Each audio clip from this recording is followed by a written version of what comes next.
On May 23, 1828, the U.S. House of Representatives passed an act which authorized the construction of a lighthouse at St. Mark's. The finished product was placed in service in March of 1830. However, a dispute arose over the construction method. The government declared the contractors in breach of contract and ordered it be rebuilt according to specifications. Calvin Knowlton was brought in to rebuild the tower.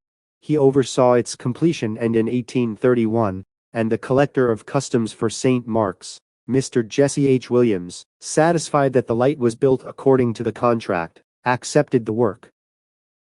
That same year saw the tower's whale oil lamps lit by Samuel Crosby, who had been appointed the first keeper of the St. Mark's Lighthouse the previous year. Samuel Crosby was still keeper of the St. Mark's Lighthouse in 1835, when the Second Seminole Indian War broke out. In 1842, erosion threatened the lighthouse and Winslow Lewis was again called in. He was given a contract to move the tower to a safer location. Lewis's contractors dismantled and removed the lantern and illuminating apparatus, then tore down the original 1831 brick tower. Another site was selected farther inland, away from the water, and a new tower was constructed. Then the original lantern and illuminating apparatus were reinstalled. In 1865, Confederate troops were stationed near the lighthouse to defend the area against a Union attack.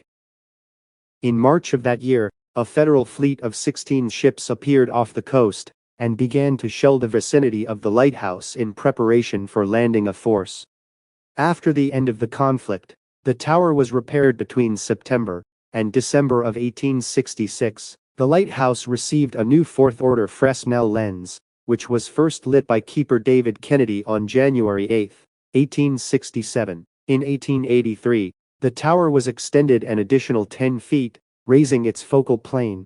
During this subsequent rebuild, the tower was heightened to its present focal plane of 82 feet above sea level. Charles Fine served as keeper from 1890 to 1904, when he was succeeded by his wife, Sarah. One of the Fine's daughters was born and raised at the lighthouse, and eventually married J. Y. Gresham, a keeper at the lighthouse. During the Gresham's service, the area around the lighthouse was incorporated into the St. Mark's National Wildlife Refuge. The Greshams continued to serve at the lighthouse after the Coast Guard assumed responsibility for the nation's lighthouses in 1939 until his retirement in 1949. The lighthouse was automated in 1960 and remained an active aid to navigation for vessels on the Apalachee Bay. A modern, solar-powered beacon was placed outside the lantern room during a renovation in 2001. The Fresnel lens was removed during renovation of the lantern in 2014